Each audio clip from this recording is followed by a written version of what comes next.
Any other questions, comments? Proposed budget amendment number 53 to reallocate. I'm going to put my readers on.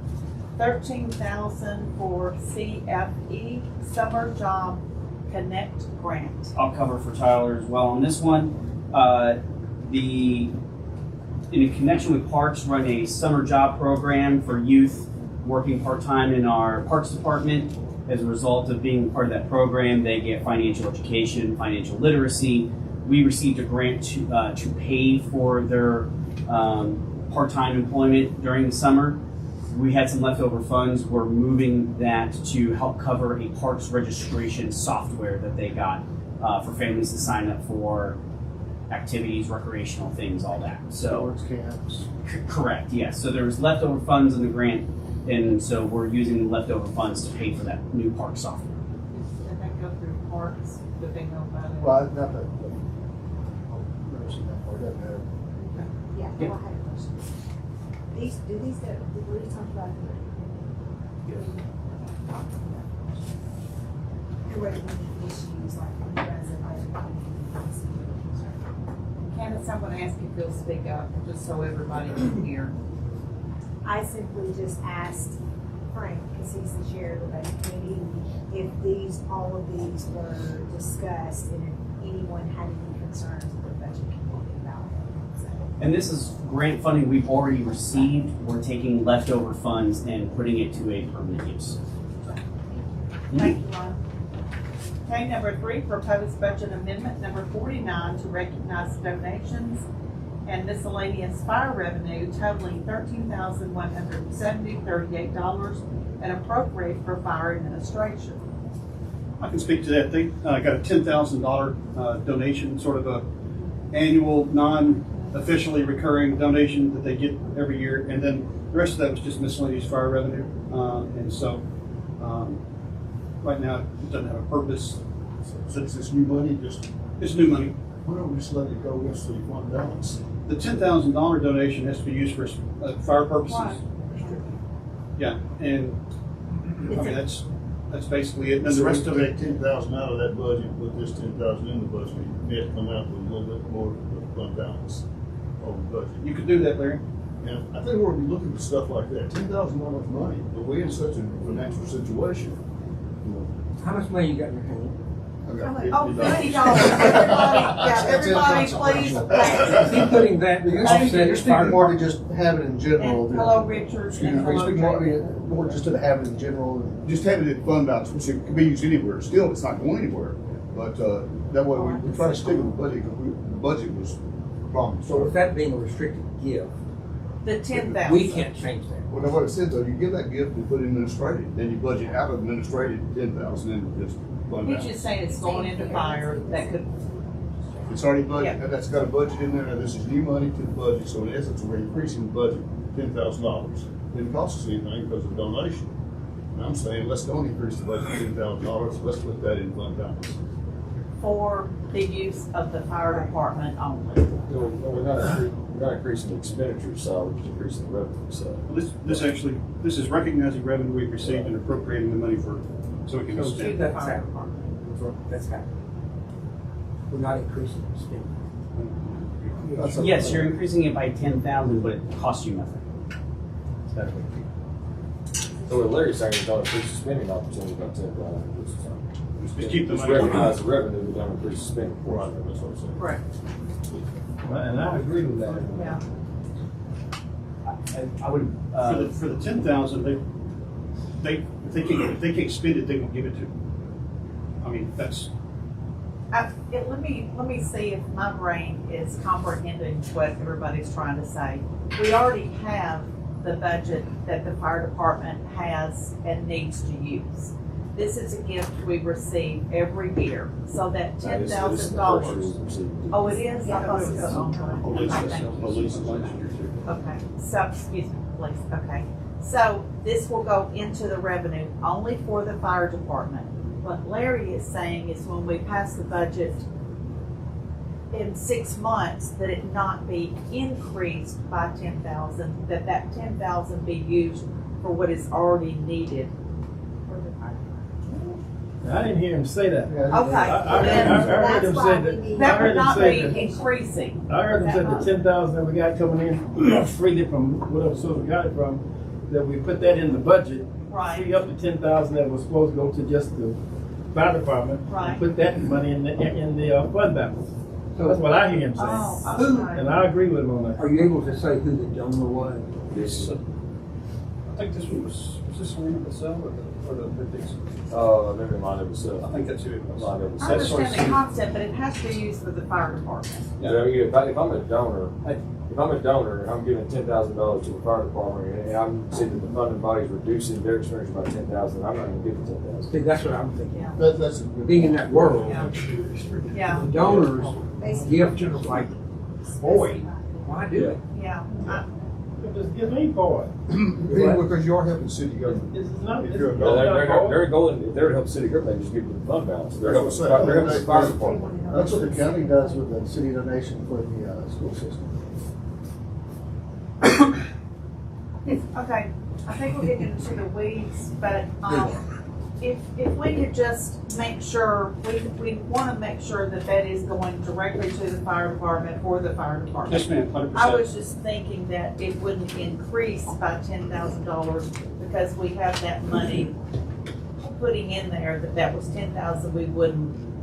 We are recognizing the revenue and providing them an opportunity to spend another $10,000 for a purpose essentially that was determined or designated by the gift. It wouldn't increase based on this donation next year. Yeah, it's not gonna, we're not What gonna you're assume. looking at what you're talking about next year's base, when we start, we have that 10,000 in it, so we need to make a It would be, point. because it's marked as miscellaneous, it would be marked as an actual line item. That's why we're keeping it miscellaneous and not keeping it dedicated revenue expenditure, so it separates it out. Is everyone in agreement, feel good about that, Richard? No, I think you should pick it up and put the money in fund balance. I'm not in agreement with it, but you know, I'm a team player, Yeah. so ain't no problem. Well, if it was 100,000, I that's would why be you have a jumping. vote. Yeah, that's right. If it's 100,000, I'd be arguing really hard for 10,000. I think we should do it, even though your point is valid about that, but I'm not, I don't really team player. Yeah, I just don't want to risk, future donations, if companies going. That's a valid point. You could frame it, yeah, I mean, 61.5 does the frame multiple ways. You could add the donation in and take it to fire, you don't have to take the donation away. We're off in the weeds. Yeah. Okay. All right. Bring the headline. Thank you, Lon. All right, number 4, consideration of a plan of service, proposed annexation and zoning for an area referred to as George White, area number 2, comprising of 2.16 acres, more or less. This is located at the east of Moisey Creek and Bowling Drive. The proposed zoning is RS2, Single Family Residential District. All right, there was a George White, original that was below the crossings, that we annexed some months ago. They wanted to add a little bit more to that development, so they're asking to annex this little portion, to include with the residential development we've already annexed. I believe they're gonna use this for detention. Use for what? For detention, or stormwater detention. My only comment is good because that is really a low area. Yeah, that's why they're using that for detention, because that's where the water is gonna go. I thought you were talking about people use it to put people in jail. I thought I heard Like I say, Different kind of detention. like I Some of say, y'all might be Johnson, familiar with that from your school days. But the plan of service you have and also the annexation on exam. Annexation. Zoning. See, any questions? Nice and your Well, thank deeds. Additional questions? you. You look good in there. Well, I'm not used to, think you look nice. Hey, thank you. Thank you. Thank you, Stan. You're welcome. On his jeans? No. I wear them to We council. vote no on Tuesday morning. Moving ahead, consideration of an ordinance to amend the text of official zoning ordinance of the city of Jackson relative to smoke shops and tobacco stores. All right, so this is a text amendment that has gone to the planning commission and they are recommending it to you. You have the ordinance that goes with this. And as you see in the ordinance, there's a preamble that kind of goes with that talks about how smoke shops and tobacco stores kind of tend to cluster together. And studies have shown that these vape shops and tobacco stores, when they cluster together, it has some of the same effects we get with what they used to talk about, the broken windows concepts and the red light districts and the negative effects that come with that. So what this does is it basically puts it as a use on appeal in the commercial zones B4 and B5, so it would cease to be a permitted use outright. It's not going to basically stop us from being able to have them. They'll just be in those zones and go to the Board of Zoning Appeals. And also there is a distance requirement from existing stores so that they can cluster together. We have some that are clustered out south. We have some that Not are red light districts, we don't. We're lacking a few things out there. We did have that at one time, but it's been a few years. But we have a cluster out by the mall too on North Island. So. Well, but that could be attributed to available land use. It possible, but in our experience, we've seen tendencies cluster together. It just scares me. It's a little bit like the liquor license. That's We it. have a Exactly what I minority- want to bring up. We're having a monopoly that we are supporting, and these people are making money, but nobody else has the opportunity. And this might not be as big, but I see it a little bit like that. Well, this is limiting the number like the liquor district. But They it's say you can 1.5 only- miles. Well, yeah, exactly. I mean, in essence, it does. Yeah, that's, it does, but it doesn't, yeah. The study that you had that showed this is detrimental to the community, what study is that? Well, we got it from it's a study that came out of Bartlett. I think there were a few other cities that also. Yeah. Like I said, you could argue them being clustered in South Jackson. There's a very narrow strip of commercial availability along South Highland. That's why you can call it clustered, similar to the mall. I mean, yeah, it's goofy. It's like going to liquor stores. We're restricting the free market. Let business sort itself out. I mean, what are we really upset about with these vape stores? I know they get a lot of flack on what's happening in Jackson, Tennessee. Oh, we don't need another vape store. What are we really upset about here? I mean, the broken window theory, with all due respect, doesn't fly for my life. There's also the medical aspects of the harmful effects of vapes. So we're trying to. Cigarettes, alcohol that you can buy in a grocery store, fat, sugar, caffeine. I mean, the list goes on and on. Why are we singling out vapes and tobaccos? They've existed for years and years. They're out there. They're not going away. So why are we going to restrict free market? Why are we going to restrict local business owners from having an opportunity to thrive in Jackson, Tennessee? I will say, after I reread it and thought about it, apologies I'm on that committee, but I still do have a bad taste about the liquor stores, that there's nothing else in our community. Insurance, nail shops, hair salons, real estate agents. So I would like to see the study and what other towns are doing it, if I could. I don't know if anybody else would like it, and I want our town to be the best it can be, without a doubt. But it does bother me when we are telling people what they can do with their property and their business, when we have not been able to do that. When I was concerned about stores on coming off of Van Drive and what it was going to do to the going back out onto the bypass, and my answer was, we can't do anything because that's their land and that's what they want to use it for. Yeah, that's it. Homes. We control what happens in homes, their property. Adult entertainment. So, I mean, that's. The free market's going to be there. Let's open it up. I mean, let the market decide. Let the taxpayers of Jackson, Tennessee decide. Business either succeeds or fails. Why do we need government dictating what business can and can't be done? Let the market decide. A little anecdote on the liquor store ordinance that we passed that I was opposed to every single time. The liquor store located in District 8 that was so vocal about the 2-mile radius and the protections there, they were listed with a private broker to be sold. So what about fairness? It was all about protecting the value of the business so that it could then be sold for a higher profit. Where is District 8? Where's that? That's, mostly north of I-40, east of I, that's why. CNC liquor store. So it's, you know, read between the lines, I mean, we're doing the same thing here. Yeah, private brokers.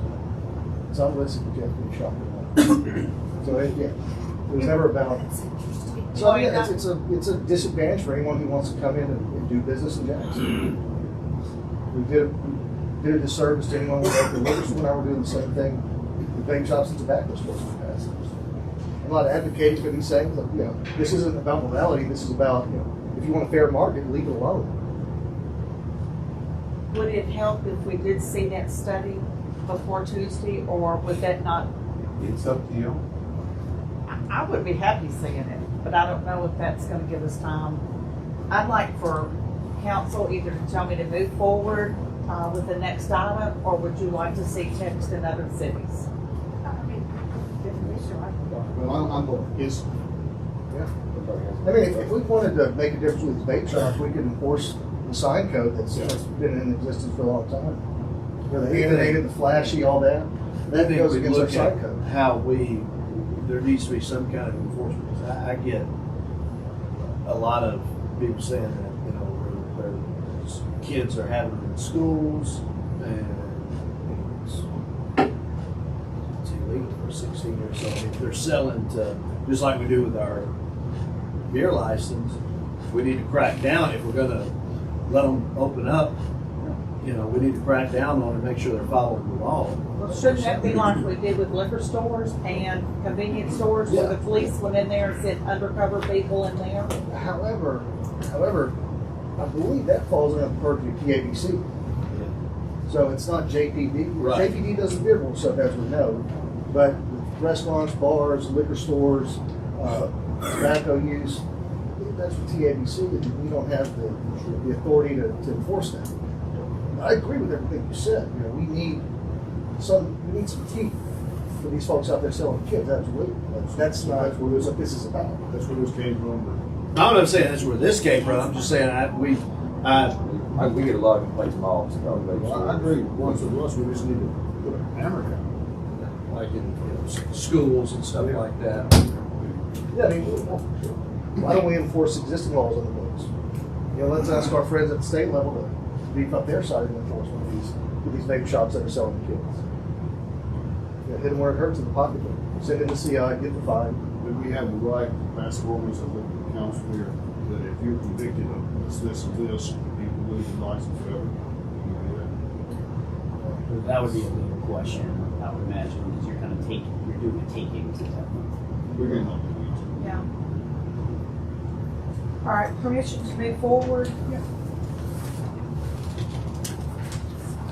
All right, good discussion. Second reading, proposed budget amendment number 39 to recognize and appropriate $1,553,296.60 for the Tennessee ECD Fast Track Grant. This is the CK Energy.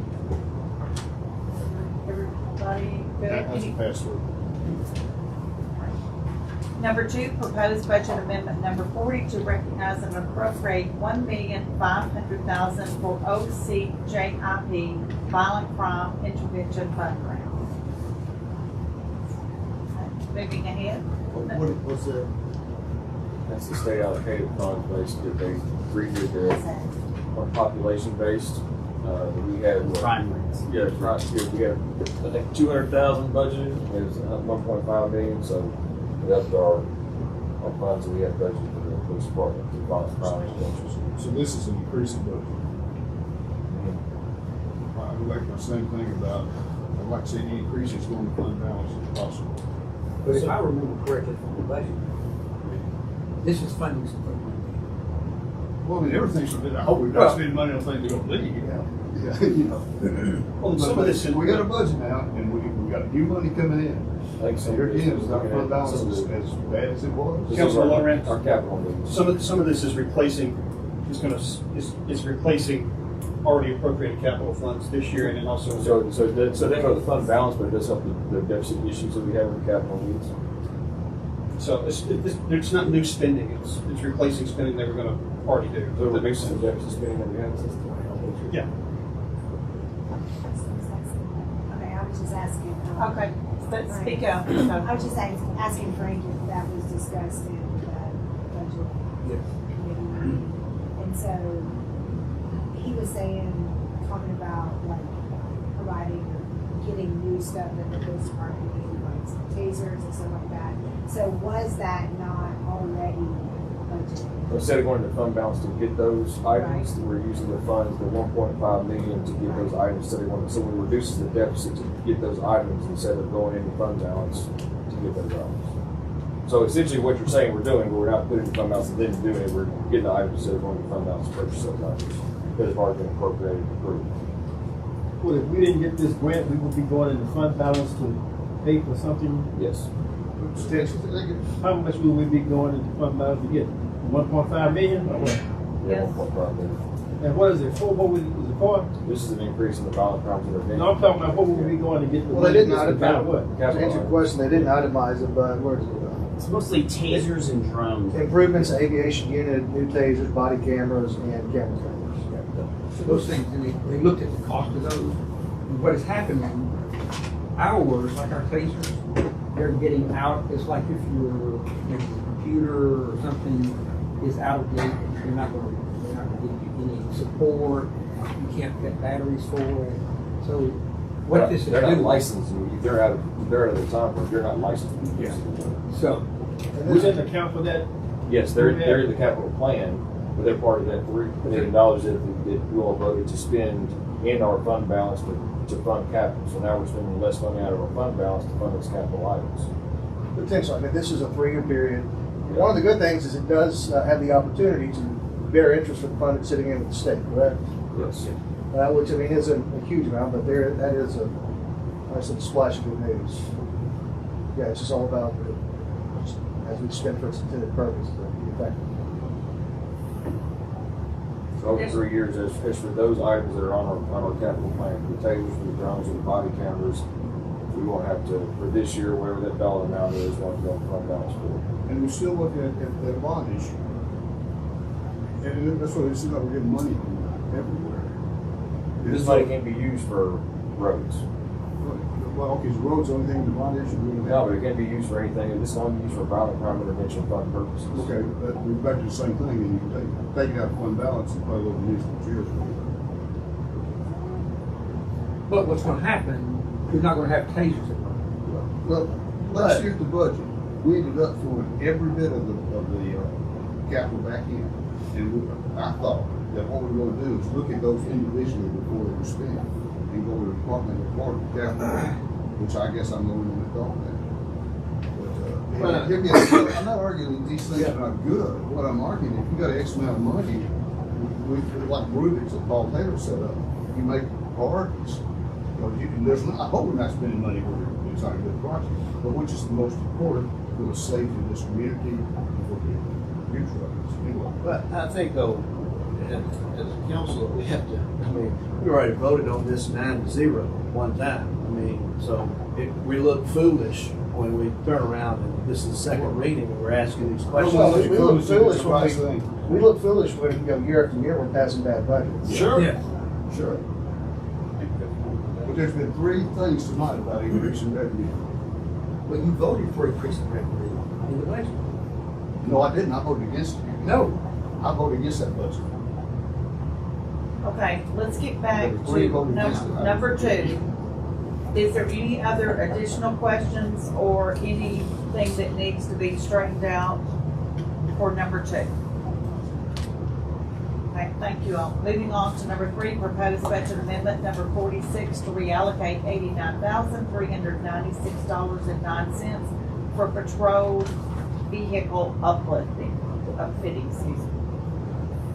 We're gonna have the big police car. Monster trucks. Questions?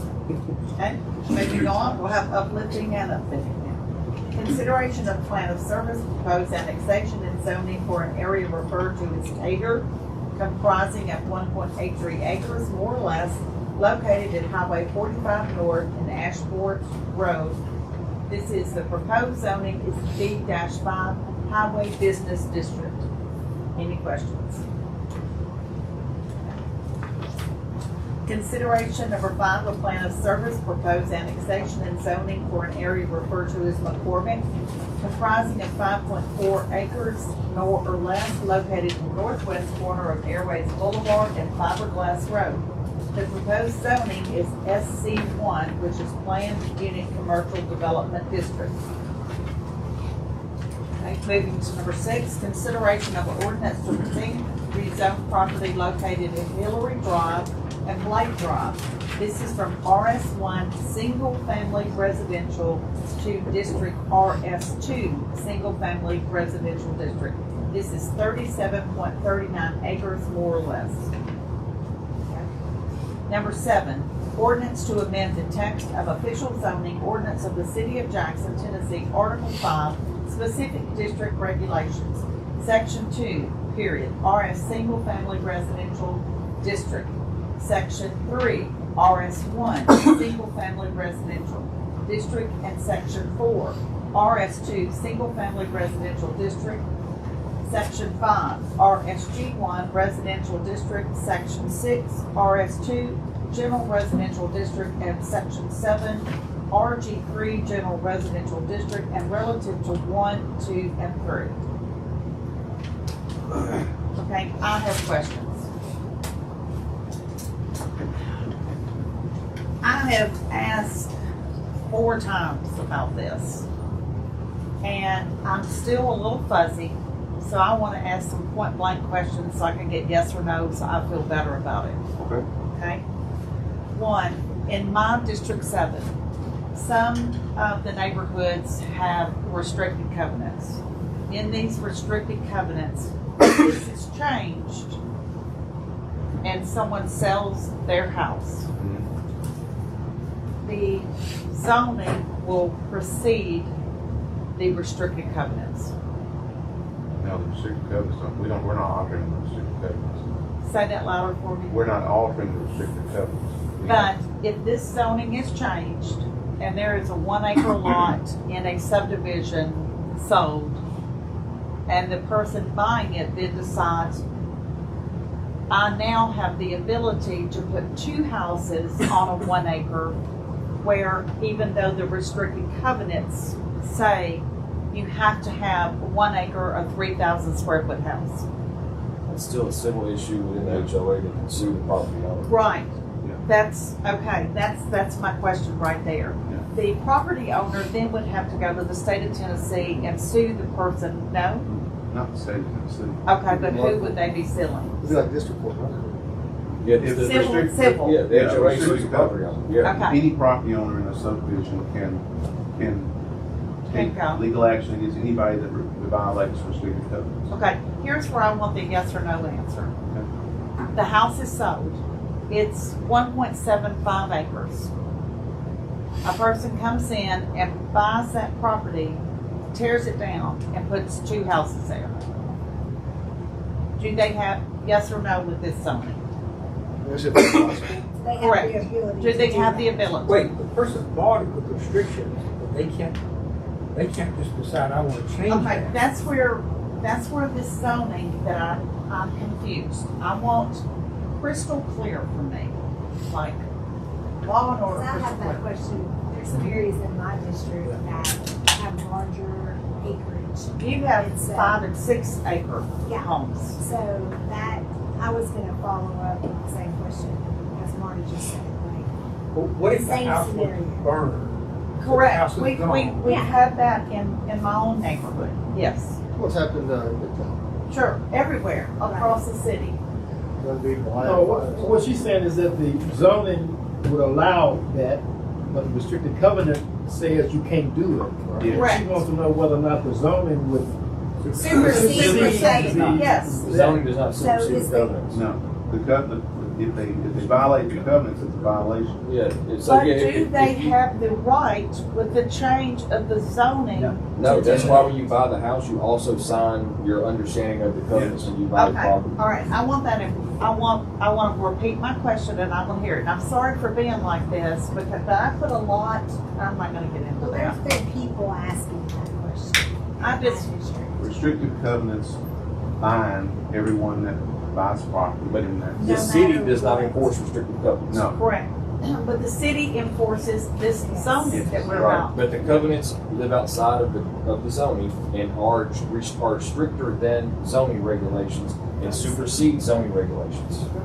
It's Okay. almost like that land now is restricted for the ordinances that Okay. No homeowners matter association. Well- what, I mean, there's restricted covenants, but they basically restrict a lot of things that zoning doesn't. So we are, example, we're an ADU by right in the city of Jackson with our codes and our ordinances. In my neighborhood, we're not allowed to have ADUs.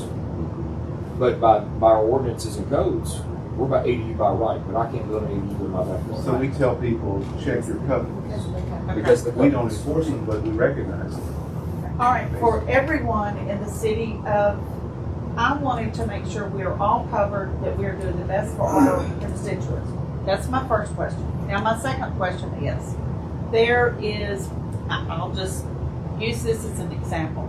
There is property for sale right now on Pleasant Plains, which is about 200 yards from McClellan. Okay. Okay.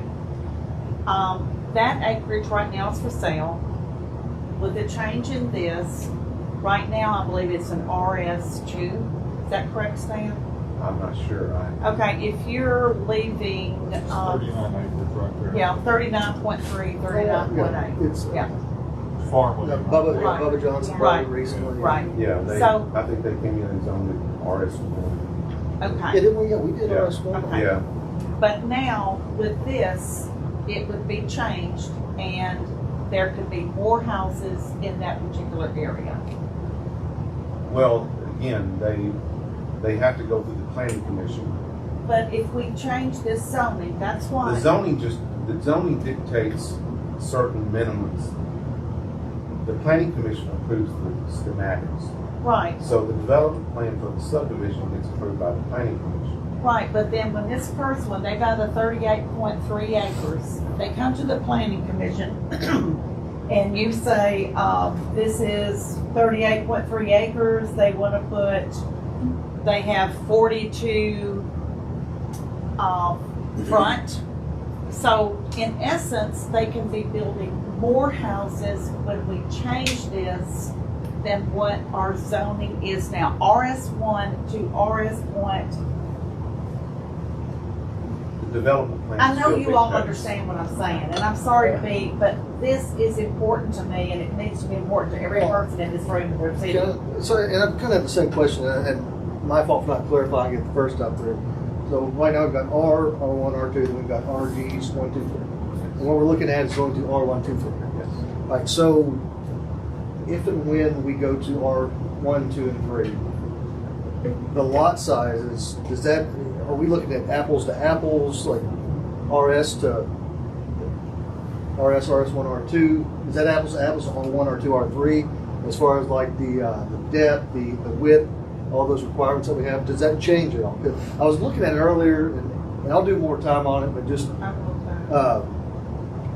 is it basically apples to apples as far as the lot sizes, or are we shrinking lots if we pass 1, 2, and 3? Well, we combined all the single family districts into one, which makes it the R1. One is single family. The duplex district, which is the RG2, is now R2. Nothing's changing with that. Basically, it just becomes a different name. RG2 and RG3 were both multifamily districts, and they became R3. Because the only difference between RG2 and RG3 were RG3 allowed a 3-story building versus 2.5. So we just basically made the 3-story requirement be available for multifamily. So now in a single family zone, Yeah, that's what I'm. is there different minimums now? Yes. Yes. And that's what I was trying to, because when I was looking at it again, it looked like if we go to R1, we're shrinking what has essentially been R. Do I have that Well, right? what you're doing is your minimums are different, Yeah. but the planning commission still dictates what the development plan becomes. Sure. So if you've got, say, a rice mill subdivision, and you've got a piece of property next to it, the development plan that you look at has to be compatible with the logging pattern that you've had. That means anything that borders would have to be similar to what's there. Now, could they drop down in size once they get internal into the subdivision? Yes. Yeah, If that development plan gets approved by the planning. It doesn't mean that just because the minimum is there that you're guaranteeing the minimum. No. It means that there's wiggle room available to make sure that there's a stair-step opportunity where you're looking at it. So if you want to say that Wright's Mill, then Wright's Mill is identical, and then as it tapers out, it can taper down to where now we're left on arbitrary districts where it has to be this size, it has to be this size, so now we actually taper down to move away. So it doesn't guarantee that minimums are going to have to be met. It will guarantee that you can go to the maximum end and taper down to a minimum end. It doesn't. It's not falling. It doesn't have to, just because minimums are there doesn't mean minimums are going to be guaranteed. It means that there's an opportunity to look at neighborhood development plans. It puts Planning Commission and it makes puts sense. it basically puts all this back in where it's supposed to be, which is subdivision, control of subdivisions, development patterns, all that is within this planning commission. The city council has no authority over subdivision development in terms of what the development plan becomes for a subdivision. All they control is zoning. And so now, will you have different minimums? Yes. But the development plans will still be controlled by the planning commission and what they approve. And I get that, however, my fear is if we shrink the minimum, we're going to increase density, which then puts more strain on the infrastructure.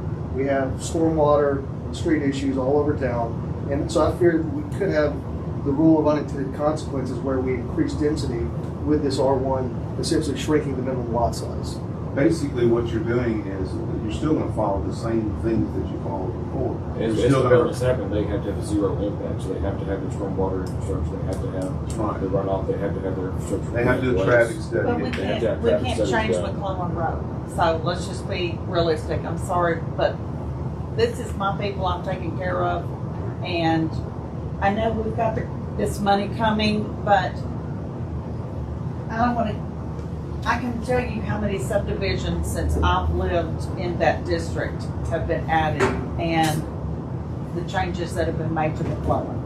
So my point is, I am concerned with this. Even though it goes to the planning department, it will be easier for the planning department to come to the planning commission and say, this property butts up to Wright's Mill. Wright's Mill right now is RS1. No, they're artists. RS. So if there is property located right next to Wright's Mill, that property can be denser than what Wright's Mill is. Now, before I know that happens because it happens and has happened all up and down Ashport Road. All up and down, there's traditions, there's Pleasant Plains. I know that happens and should happen. But if this is passed, you do not have to send the postcard out to the residents at Wright's Mill saying this subdivision is about to be built because it is following the current zone if we pass it. Correct? Right. Okay. Well, and we That was had- my second question. I would say approximately 6 months ago, we had one of the more prominent developers in town selling the idea of the RS2 and how much more beneficial it is. And then with our R1, we're going to shrink it even further. And with all due respect, yes, we want our developers and builders to do well in Jackson, Tennessee. Absolutely. However, they will build to the minimum in many situations. I mean, that's what they're already doing. You know, so you're shrinking lots. And again, I fear about the impact on the infrastructure. I understand we have requirements. However, you look at some of these neighborhoods that are smaller than what was traditionally built. I've heard people talking about how with some of these new developments, their water pressure has gone down. And you can't do anything about it. So I mean, yeah, we're nibbling at quality of life as we shrink these lots. They are appropriate in certain situations. We passed some RS2, and I think it's been a good thing. However, I think there's more to it than just cleaning it up. Okay. And I apologize for taking this much time, but this is extremely important to me. I sit on the planning commission and I asked that question. I went back and listened to myself while I went back and understood the question that I asked. And I understand this now, and I will not be voting for this because I feel like my territory is dense. I want to continue the growth, but I want to also continue, and I apologize for looking straight at you because I need to be looking at all of you all. Our infrastructure, I will continue this the rest of my year and a half, that we have to address our stormwater, we have to address our infrastructure. I am not comfortable with McClellan Road putting on this much more. So if it means me voting no to this, that's what I want to do, because I feel like it will go to the planning department, to the planning commission, and there will be less fight because this will already have been passed. So you're saying this leave the recommendations wording as is? I'm just The saying, cleanup's good. yeah, So how would you take care of this little problem then? I think you still need to allow your residents, if it's passed, you don't allow your residents notification if it's gonna butt up No, to they their still get backyard. notification, they just don't get a card in their mailbox. Well, then how will they get notification? Notice go in the paper. And who reads the paper, Stan? Well, they go on the website too. I We're mean, posting it- we're posting notice it will privacy, always correct? be there. Now, Yeah. Well, it's cheap, I yeah. mean, notice. Who reads the crime scene? I mean, that's state law. I wish we could change that. I don't want to, just for my benefit, I want this for the benefit of the city of Jackson. I want, again, this to be the best we can be, but I am uncomfortable because I try to look into the future.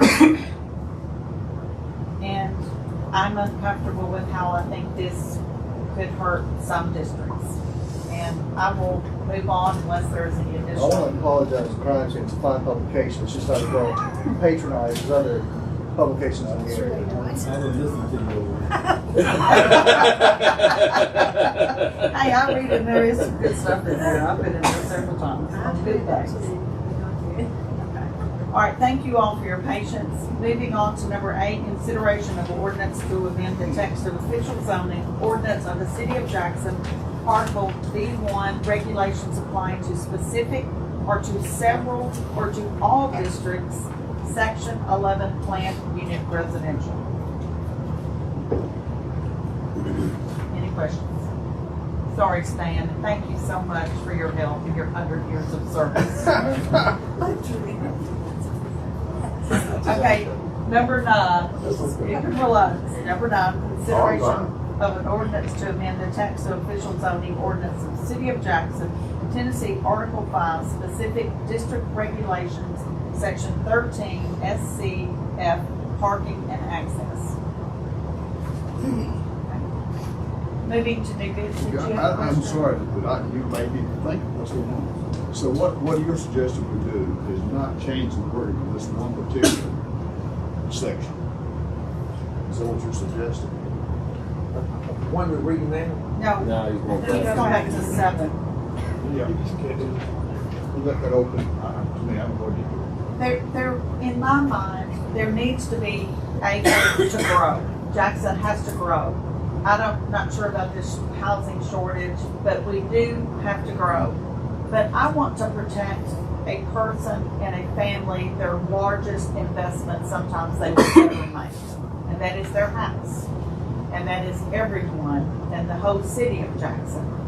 When we increase the density in some areas, a person doesn't have that right to fight back and say, I bought in this neighborhood because this is what I thought I was going to be surrounded by.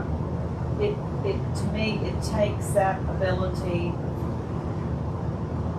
it increases the likelihood of a denser population around them where before it was not. And I fear, and again, I support the builders and the developers, however, I fear them sticking to the minimum. And they will. We've been brought this up last year 2 or 3 times, and every time it's going towards smaller set asides on the side, and we all, I was one of them, I thought it was a good policy. In certain places it is, it is appropriate. But this is a little bit different because this is not new, this is affecting someone who's already built. And how do you protect this person? I don't know. But I don't know, so I don't know how to make a money. What's your thoughts on that? Is it so? Is it just a note? I'm not trying. Yeah. Is it just a notification? Because I heard two things. The notification or the fact that someone bought a piece of property because this other property they don't own needs to stay a certain way. It's not really that. I'll just say that there's just been so much development in District 7, in District, what is yours, 8, whatever, 3, so much. And we can't keep up with the infrastructure. And I still fear that, what are we doing? What are we doing? What are we doing for? Down to Because- this town. Well, the I new, mean, it's everywhere. the new developments will have the newer infrastructure requirements, but the existing infrastructure But is they- absorbing the strain of the shrinkage. Okay, And it's the shrinkage and strain it puts on the existing infrastructure that worries me, not that's the, right. not the development itself, which will be done accordingly. It's what's already there being affected. And I'll just be That's more blunt, cars on the streets, it's more McClellan, stormwater. it's Highland. I've lived here when Highland, when it was the front entrance of the hospital, we had a sinkhole in the road bigger than this room. We did. After So, 20 inches of rain. to go back, Mayor, to your question, what concerns me is I just feel like everyone wants Northwest Jackson. And I want someone to pay for helping Northwest Jackson remain as good as it can be, and the roads and the infrastructure and the stormwater. And when a person tells me they can't I'm gonna almost get emotional. When they tell me they can't use their backyard because it's flooded, it makes me mad. I don't have the ability to fix McClellan. I don't have the ability to go and do a ditch where I think it should be all the way down to the big culvert. So I'm gonna just, I'm agitated. I'm frustrated. I hate to. I didn't want to get like this. Is that because the developers did it properly? It's because there's so much growth out there, but farmland that never had the ability to perk. Farmland did not perk. I've been there. The neighborhood that I live in is over 30 years old. I saw ponds get covered up. I saw this road, mine perked because I had trees. I apologize but this is, you don't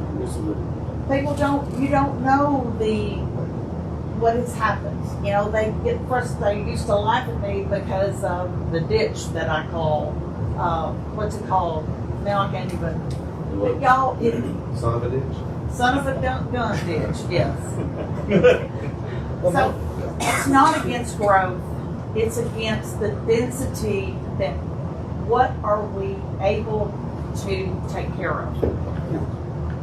If I may, I totally understand your concern, and Stan can probably speak more specifically to this than I can. But believe it or not, actually, when you add more density, it actually helps support that infrastructure because you have more lots that provide extra tax revenue to support it. Okay, This yeah. comes after the recent spiel of how growth makes infrastructure more expensive. So I mean, which way is it? No, It the was. problem. No. The problem is that Am I wrong? spread Yeah, out you're not growth. wrong. No, spread out growth is more expensive because you don't have as many units to help support the infrastructure that you We're need. being told that growth and development costs the city more, 2 years. but then we're selling it in reverse. It's Every The math is not residential, math. no. Every residential unit, every residential in the short run is a loss, but it helps attract commercial, which more than subsidizes residential. So what you want then, in order to mitigate that impact, is to have more dense residential because then you have more tax bills being collected that narrows that gap.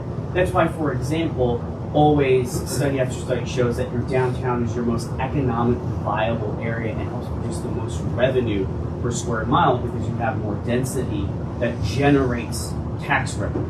So that's the reason why. So for example, if you have a mile of road and only 5 homes on it versus 10 homes, you have 10 homes to help support that same mile of road, which costs the same amount to maintain regardless of whether there's 5 roads or 10 roads.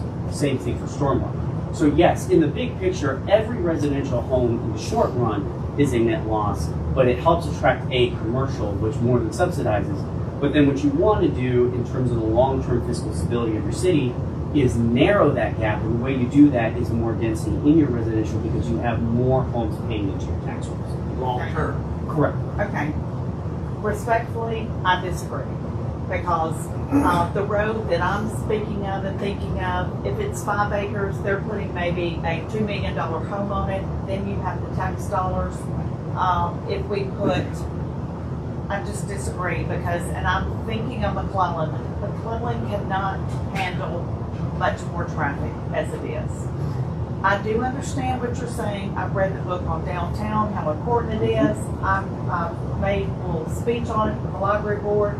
I agree with that. But when you're talking about stormwater and you put concrete up, there is not enough area to support the water, even if we have the detention ponds, et cetera, and et cetera. The water pressure, that's a true fact. I don't mean to be, but it's a true fact. People have called their plumbers. Why is my water pressure gone down?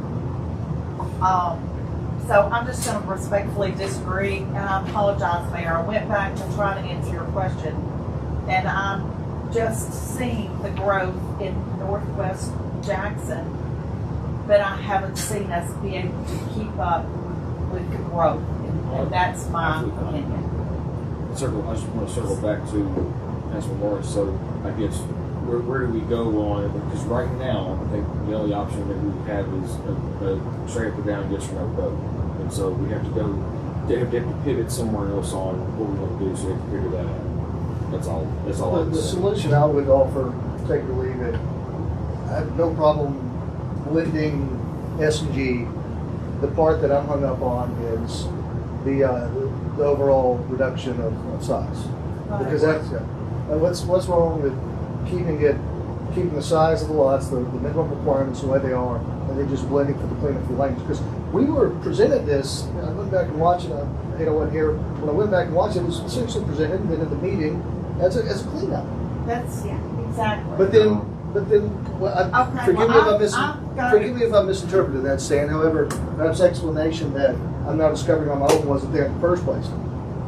What is the purpose of reducing the lot size of RS to now R1? Well, it's obvious, it's to get more buildings. Well, I mean, sure. and that's been up. It feels good. And It they were feels slight. saying that concept might be wrong. I don't think this is how Jackson prospers, you know? It feels like, I'm confused too. Also. Well, as it reads now, to your question, I'm voting no. So that's my answer to that. Stan, is this the only place that these lot sizes is taken into account? There's one, or is other wording that the same thing's happening? It's all over the town. It would be everywhere. It doesn't make sense what I'm saying. Well, I mean, I've heard a lot of discussion about Northwest Quadrant, but, Are you following me? I am going to disagree. You do? Or not, so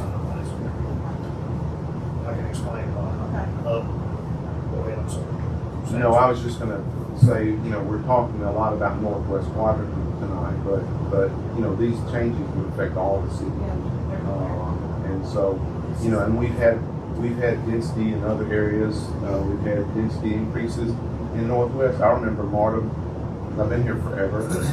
There was people that didn't want Willow Green, them small lots out there in Willow Green. So I mean, we've had, I mean, there's been a lot of different things that's happened over time. But you know what Ron said is correct. It's a term they use in, you know, that we've always heard, is tax equity, which means, you know, not one group is having to bear the burden for everyone, that everyone pays into the tax base, so that the properties that are diminishing in value because they're getting older are replenished by the ones that are new construction and the values are higher. So, but the more you have, the more units you have, the more tax revenue you have, the more you have to do increase with. Now, the problem in Northwest about stormwater is, one, Northwest developed over a long period of time, and the regulations have changed multiple times over that long period of time. So the requirements were different in the beginnings when Willow Green Section 1 developed versus what we have now. So I think we're kind of looking at it sort of one-sided. But the other thing that we hear from people is you're telling your neighbors who are aging out of the houses in Evergreen and want to go to something smaller, you're telling them, leave our neighborhood, you're not welcome here anymore because there's nothing for them. And we hear that all the time. I mean, I can't tell you how many people out here that say we're trying to downsize, but there's nothing available. But And they're there having is to leave within- Jackson to get something. But there is within a mile. So you have traditions. You have on Ashport Road, all these new subdivisions right there by Pope School. We do have smaller houses. That's not what I'm hearing. That's not what the people that are living in that area are telling me. What's available for them to downsize to. So, you know, there's a lot of factors, and we're kind of brushing it with a broad stroke, but there's a lot of things that go into the decision making, and I am of the opinion that you have to be a community that provides for the needs of all. I agree with that too. And Agree. so if we stop being a community that only offers a type of development that people are looking for, then people will go elsewhere. And so we have to have a community that provides housing for all different kinds of income levels and sizes. And I agree. And that's what we're trying to accomplish. I agree with No that. one's trying to, downgrade the infrastructure, kill the infrastructure, have stormwater problems. It's that these are the ways that we get there. Without it, it becomes zoning battles where everyone shows up and says, I don't want the people on this piece of property to have the same benefit I had when I built into this subdivision. So that's the things that we hear. So I think we have a broader topic. I think it would be better if y'all have concerns that we put a pause and we talk about the issues and we talk about them in a way that we don't just close the door and say business as usual. We're going to continue to not provide for the housing needs of people that want to come to this community. And I want to be I am not against that. When I took this position, I was against, and everybody knows it, a low-lying area that floods, that I had seen it flood. And that is why I became and wanted to join this council, was to fight that type. So that is what I still want to intend to fight for, is people that don't know that their house in an area might flood.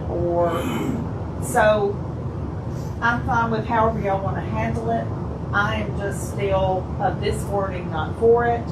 So I'm willing to do whatever is best to try to make it work.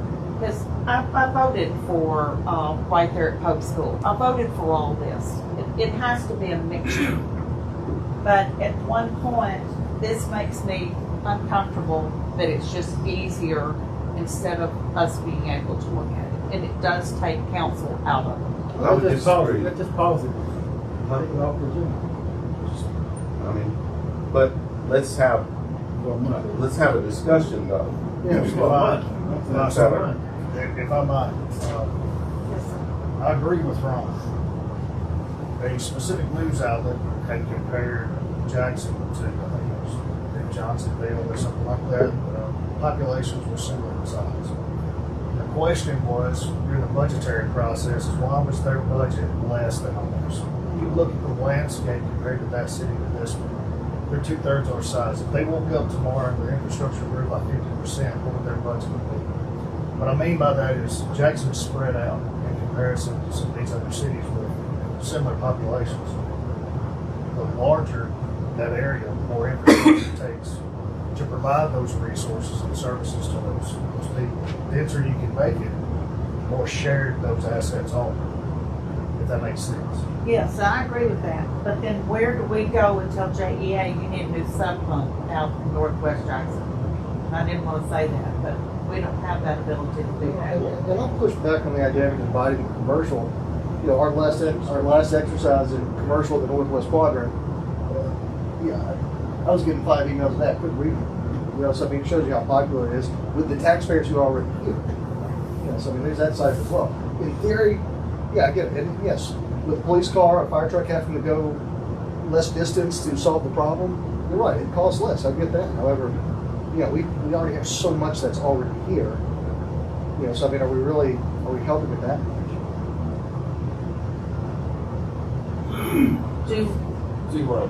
So I think the important thing, what Councilman Donnell said, if we get calls, we definitely need to come back and have a discussion. Don't you get calls and come back up on the pre-agenda night and whatever date it is in January. And we need to have a dedicated time to have a discussion on what it looks like. And then maybe, Ron and Claire maybe have, as part of this, get come to the Housing Commission as well, have them come. They were planning on making a presentation, come in February, maybe have them come and present part, at least this section of it. We have them talk about that as well too, and then we can have that discussion on what that looks like, from that standpoint too. And I would invite. That may have been on us, that we got the cart before the horse, that we got this on before the Housing Commission made the presentation. So we'll hit the pause, have the Housing Commission come and do that presentation to you all at a dedicated time in January before the Mayor, thank Next you. item, Yeah. next item. Yes, sir. I just say thank you for that, but I would also like for you all and encourage you to come and visit some of the areas that I'm talking about and view that for yourself and understand that. And I appreciate your patience. We can invite. Okay, can you talk louder? I really did. No. I said that we can invite community members to that, people that have come to me and have concerns to, be better informed on, what the housing commission, are saying. So maybe that would put them more at ease too. I agree. Thank you all very much for your patience. This is, okay, I think we're on, new business. Thank you, Mayor. Consideration of safe streets and roads for all, safety action plan. Hello. Hi, Natalie. Thank you for your patience with No, us. absolutely. Believe it or not, I'm a nerd and I love this. So I love seeing how government works, and it's part of why I'm a planner. And so I get to work with people that are passionate about their communities and working together to make change. So my name is Natalie Flores. I'm with Neil Schaefer, and we're doing the City of Jackson Safety Action Plan that was funded through the Safe Streets and Roads for All. If y'all would like, I can go over there so y'all don't have to look two directions, both at the presentation and at myself. So I'll just make my way up front.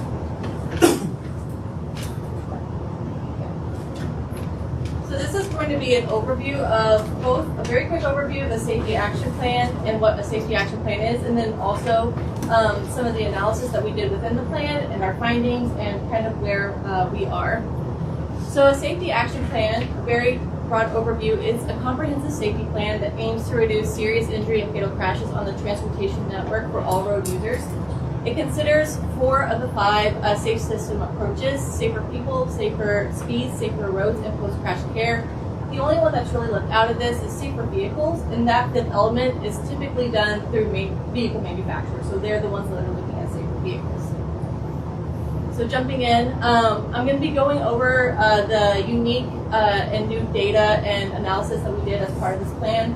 We did also do a existing plan and study review, but I believe the most important information that we got that's new would be the public involvement, and then also in the safety analysis.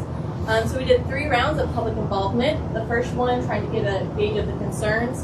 The second on what strategies were supported to address those concerns. And the third was a public review of the draft plan.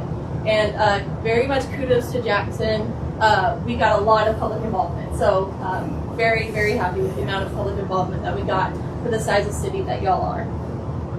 So round 1, we found that distracted driving, red light running, and speeding were the top 3 driver behavior concerns by quite a big margin.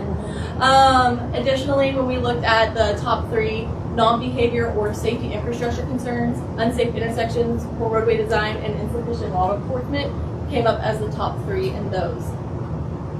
When we looked at ways to address these, increased enforcement, distracted driver outreach, and higher fines and penalties were identified as top strategies to address driver behavior. Whenever we're looking at infrastructure and non-behavior type improvements, dedicated turn lanes at intersections, increased roadway striping and lighting, crosswalk visibility, more walkways, and increased intersection lighting were the top improvements identified. And then we had round 3 where we let the public review the draft plan. We had a recorded video overview of the plan and allowed them to provide comments. Overall, the comments were very supportive of the plan, or were very similar to comments received in round 1 and 2, where they were asking for additional improvements or similar improvements, or they were addressing concerns or speaking to concerns in the same areas that were mentioned in the first 2 rounds of engagement. So we're very happy that throughout we're hearing the same stuff. It's a good thing to know that nothing really popped out at the end. When we looked at the safety analysis, over 5 years of crash data over the course of 5 years, that crash data was analyzed. So it had about 14,500 crashes that occurred within the city of Jackson. But because the safety action plan really focuses on reducing serious injury and fatal crashes, those are the ones that we really pull out and look closer to. We do look at crash frequency overall, but as sort of as a secondary thing to where those serious injury and fatal crashes are, because those are what we're looking to reduce. So of those, there were a total of 301. Of those, 67% were single vehicle or angle crashes. That means that either it was a single vehicle, is typically a vehicle that goes off a roadway by itself. It doesn't hit another vehicle. It can hit a tree or a guardrail or go into a ditch, but it's only one vehicle. And an angle crash typically happens at an intersection, but it's any time a vehicle is making a turning movement or even changing the lane where the car is at an angle, and that would be an angle crash. About 10% had DUI involvement, and almost 56% of serious injury and fatal pedestrian crashes occurred under dark conditions. And this is important, not just because, of course, that's over half, but if you think of when the most likely time a pedestrian is going to be walking on the side of the road, it's not at night.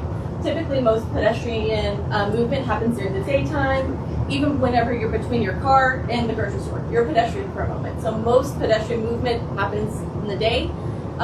So fewer pedestrians at night, but over half of pedestrian serious injury and fatal crashes happen at night.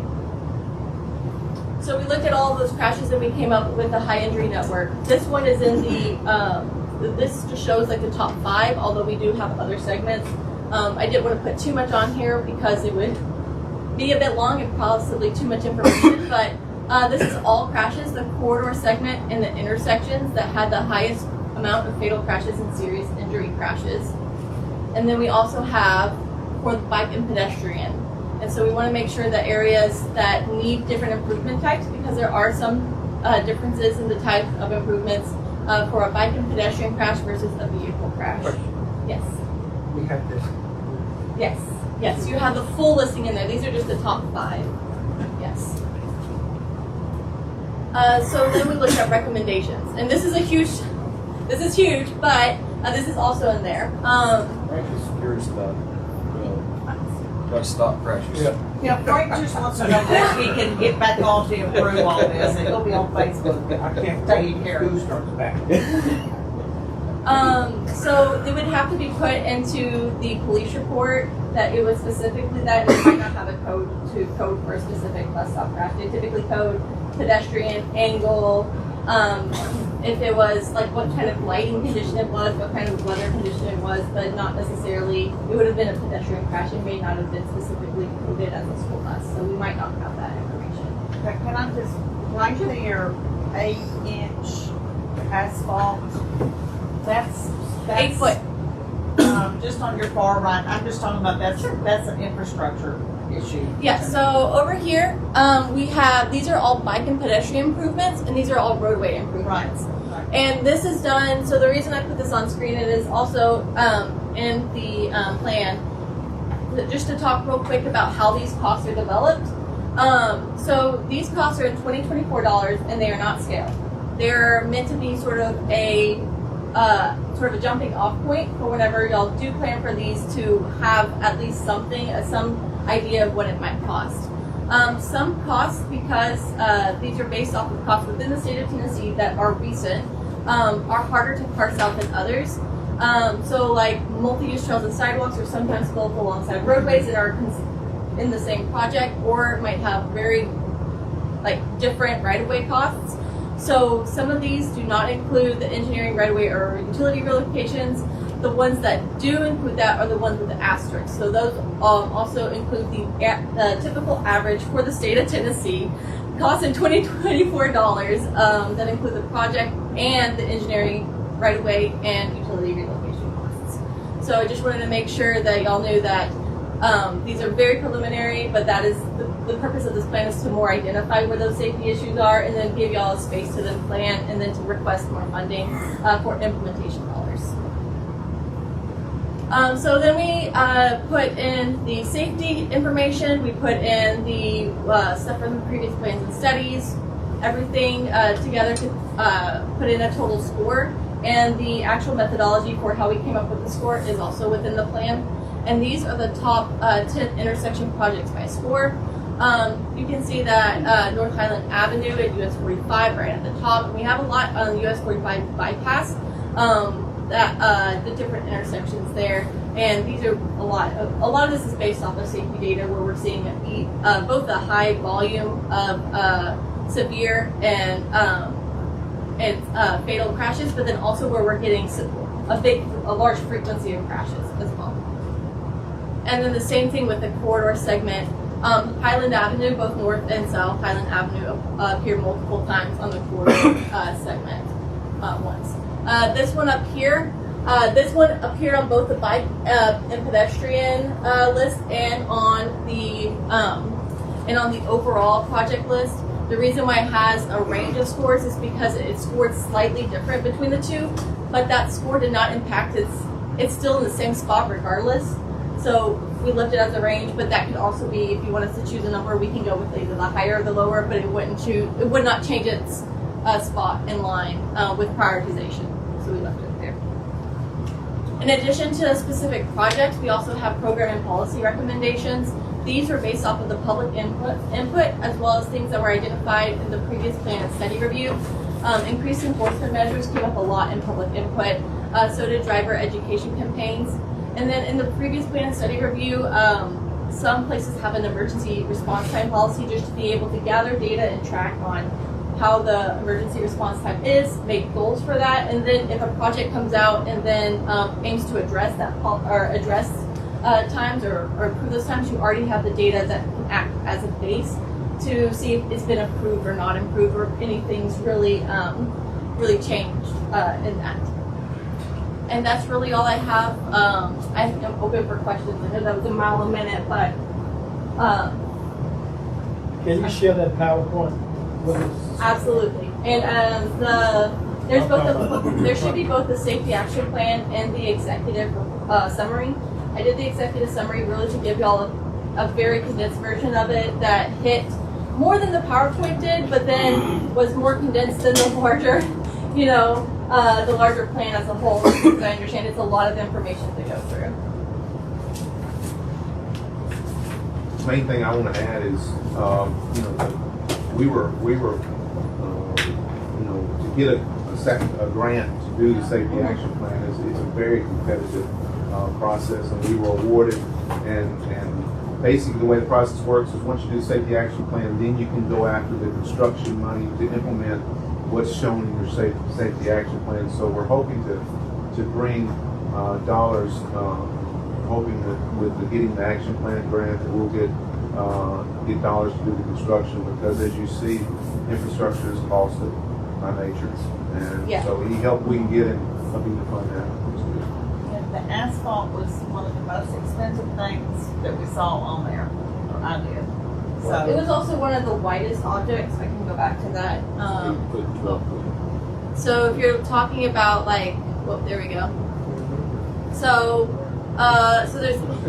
there's asphalt and concrete here, and then concrete and asphalt here. This is for a lane, and this is for a shoulder. Whenever you're talking about roadway widening, that's going to be your most expensive thing to look at. Is road widening. $3 million a mile. right, Yeah, because for a mile. I've got one in my neighborhood or in my district that's still. But anyway, that just comes back to the point I was making earlier, our infrastructure and the cost. So this will help with grant money and move us forward. What is very unique about the SS4A is that some plans get done, but then they have to go to a different grant in order to find that funding, and so they kind of have to hop around looking for almost a patchwork of funding to get done. what's unique about the SS4A is that once you have everything planned, what is identified in the plan, is it eligible to go back for funding? So you have the plan, you've identified where your needs are at, and you go back to that same grant and say, look, we did all the steps in order to be eligible for additional funding. These are what we identified as being our top concerns. We're going after this funding, and you can go back to that same grant. So we've been talking about this for probably 4 years. It's a big program, it has meetings. I just asked how much. Do you remember what the award was any on the construction money? It's in the millions, I know, it's big. Oh, yeah. It's a big funding It is. source. It is. It's not as big as the infra grant is, Yeah. but it is a very large grant sum. This They is- change every window, so I can't tell you what this next window will be, but it's never gone lower. It's Uber calls. Yes. Okay, make sure that I'm straight on this. If I got a 12-foot wide street in my district, In the next and cycle. it needs to be paid for a mile, that's $4,600,000. Is that right? Well, if you needed a brand new road, yeah, build a new lane. If you just needed to repay, this is not for Let's get back It'd be way together. more than that. repayment would be much cheaper. Yes. Is that in there? No, repaving, this is mostly for, I think that's one thing is that it needs to be for improvements, but not necessarily for maintenance, and I think that pavement might fall under maintenance. What about widening? Widening, Shoulder. yes. Yeah, she's Shoulder like 8 was on foot, 12 foot there. shoulders are on. Yeah, there. so, That's stuff would be your sub-base engineering, your works will be all in that. Yes. that large The project. wider the street, Yes, Yeah. the wider the street, the higher the average speed. Let's make it Yeah. We learned that in District 8. There are other things that we identified, like there's certain improvements to turning lanes and to slip lanes and to shoulders. There were some areas where really the prominent crash were single vehicle off-road crashes. So really widening the shoulder and providing a rumble strip might be enough to prevent crashes on that roadway. So we're trying to look at the lowest cost that gives the best benefit. What we found with other grants is when they invest in you, they're more likely to invest in you at another level because they feel like that their investment, we show them that it's produced a product and then we give that product back to them as for construction and sometimes it's beneficial. Yes, that's been my experience as well. questions, concerns? We thank you so much Thank for you your so much. presentation. Absolutely. Thank you. All right. Consideration of Markeisha, if you can get with Markeisha, she'll give you all our emails. Absolutely. Or put you on the, is that okay? That is absolutely fine. Thank you, ladies. Number 2, consideration of the offer to purchase 13.4 acres of city-owned property adjacent to the crossings by the Crossings Partners. All right, so the Crossings expressed an interest in having, purchasing a portion of a tract of land that we own out north.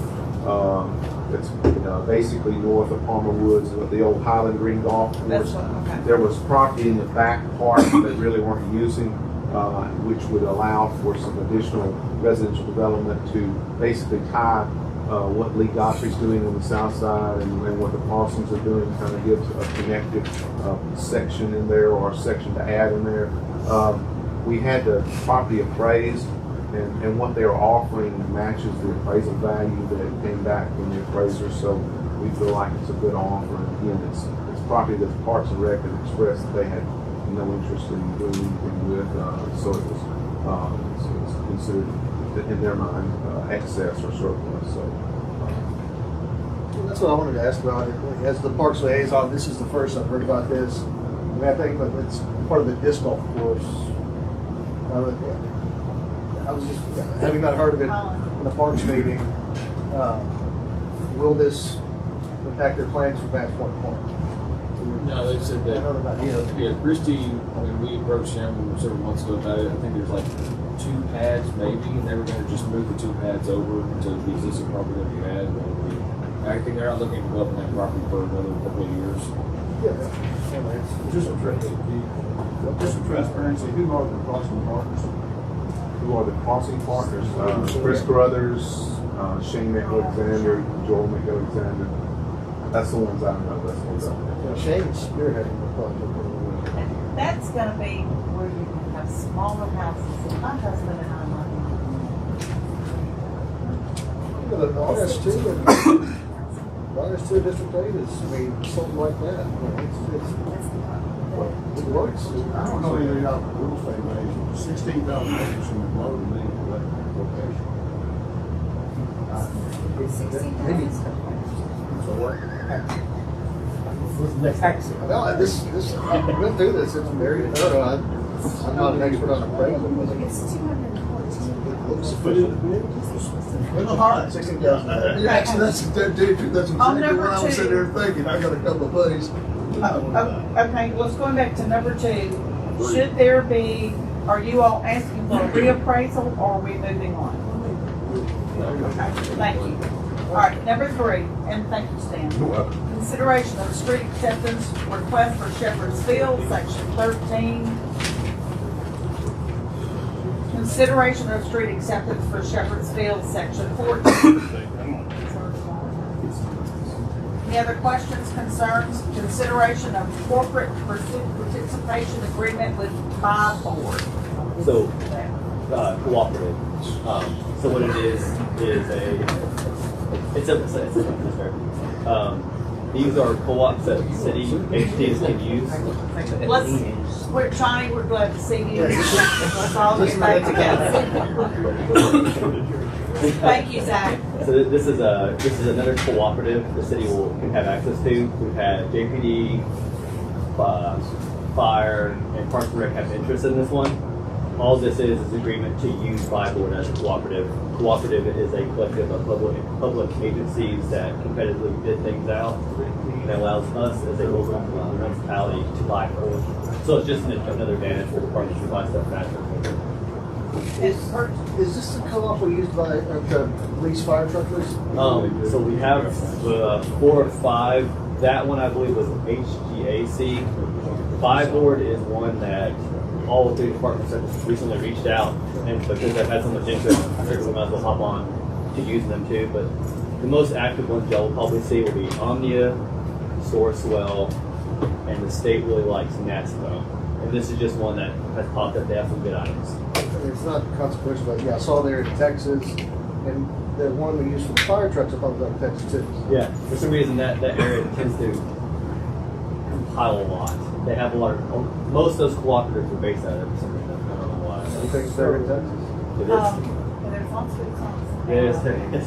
Zach, are you for this? Is this something that you're?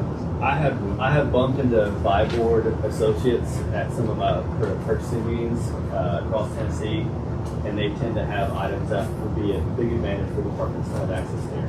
So it would be an advantage for the departments. So what are you doing? All this is allowing us to participate in buying from it. It's a group of public agencies that competitively bid things out. And we as a city So buy we join with other people to buy more. Yes. So the state has fixed prices for us to be able to purchase different items. This is another option to be able to do that. That's it. Yeah, they negotiate fixed prices. State contracts with different. It gives us an additional catalog by which to buy It's things. it's a big advantage. You're gonna have a test on that, Johnny. It's the one question you're gonna be tested. Five Board, co-op. Zach, thank you. Thank you. Thank you. There you go. All right, budget amendments that are less and consideration of invoices over. Larry, any questions on 6 or 7? Okay, thank you. Richard? Move with Johnny. Okay, all right, thank you all very much. Appreciate it.